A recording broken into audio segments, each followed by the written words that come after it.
세계 7대 불가사의 피라미드. 32. 이집트의 영광. 13.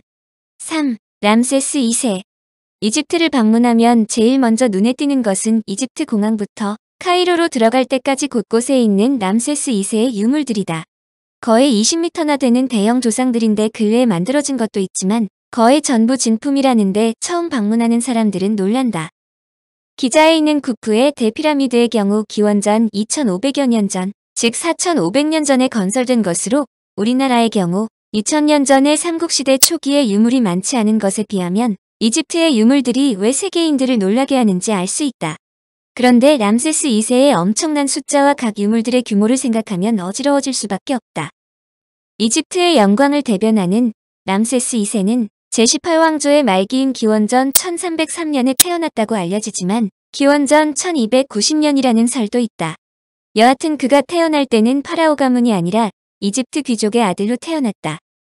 그의 할아버지 프라메스는 원래 제18왕조의 마지막 파라오 호르엠아브의 재상이었는데 1295년경 호르엠아브가 후손 없이 사망하자 파라오가 되면서 람세스 1세로 계칭하고 새로운 왕조인 제19왕조를 세웠다.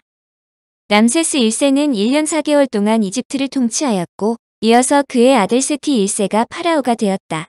아버지 세티가 즉위할 때 8살이었던 람세스 2세는 10살 때 이미 국방의 책임자 지위에 오르게 된다.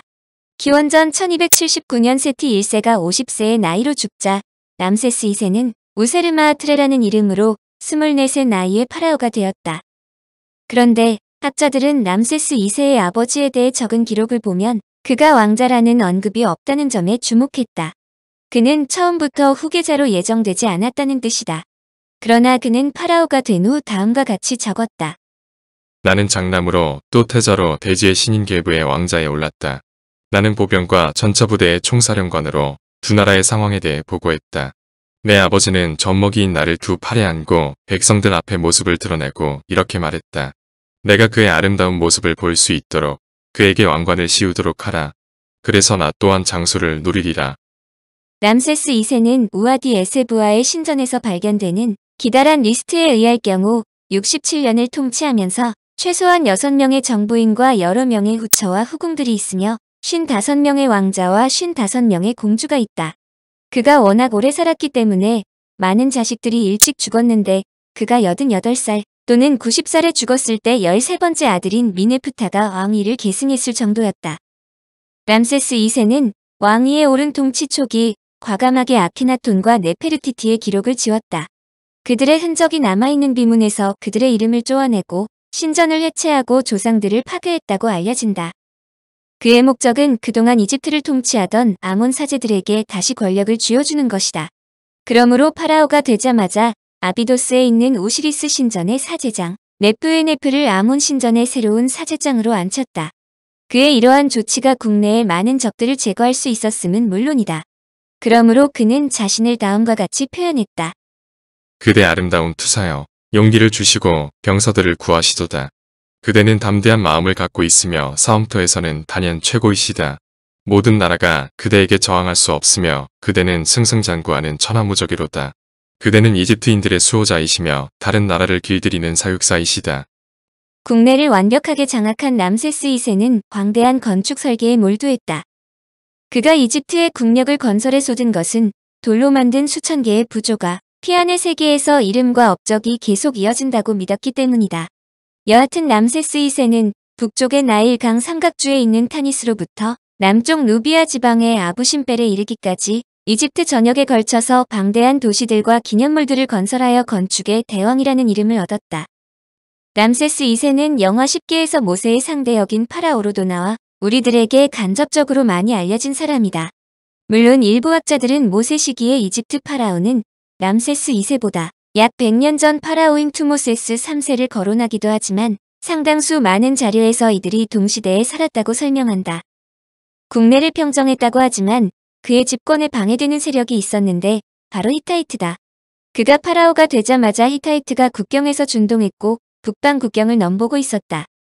한마디로 람세스 2세가 기원전 1290년경 또는 기원전 1286년경 즉 제2 5년의 히타이트의 무아탈레 왕과 세계 전쟁의 역사상 가장 유명한 전투 중 하나인 카데시 전투를 벌여야 하는 필요 충분 조건이었다.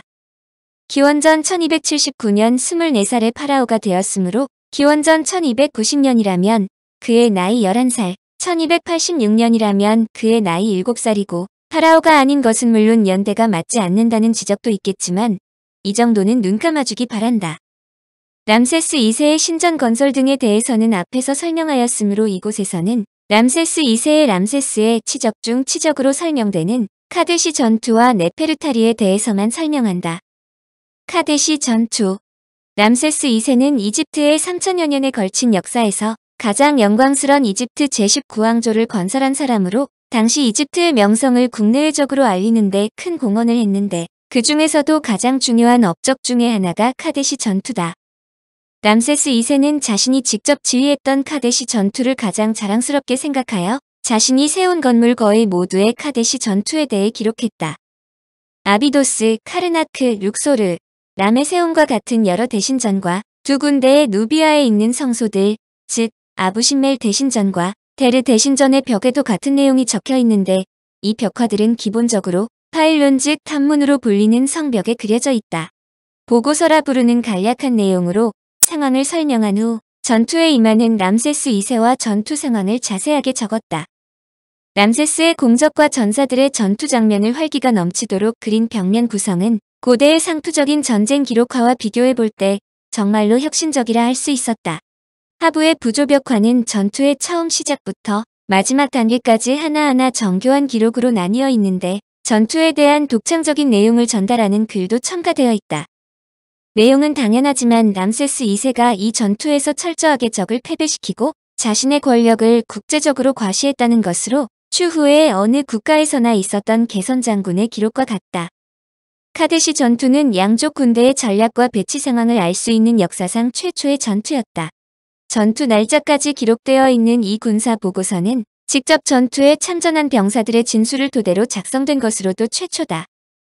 여하튼 람세스 2세는 카데시 전투를 벌이기 위해 람세스 제5년 여름 아버지 세티 1세가 델타 동부에 세운 도시인 피람세스를 출발하여 가나안으로 향했다. 그로서는 이집트와 국경을 마주보고 있는 히타이트가 어떠한 경우라도 이집트를 침략하지 않도록 위헌에 방지하는 목적으로 히타이트의 무아탈리시 왕에게 이집트가 강력하다는 것을 보여주어야 할 필요가 있었다. 그가 자랑스럽게 조각한 기록에는 다음과 같은 글이 적혀 있다. 대왕은 이미 보병들과 전차 부대를 준비하였다. 그들은 완전 무장했으며 왕으로부터 전쟁에 대한 훈시를 받았다. 대왕은 북쪽으로 이동했고 시기적절하게 부대를 이동시켰는데 그때가 바로 제위 5년 여름 중에서도 두 번째 달 9일이다. 청취자에게 원하는 것은 1. 구독 2. 좋아요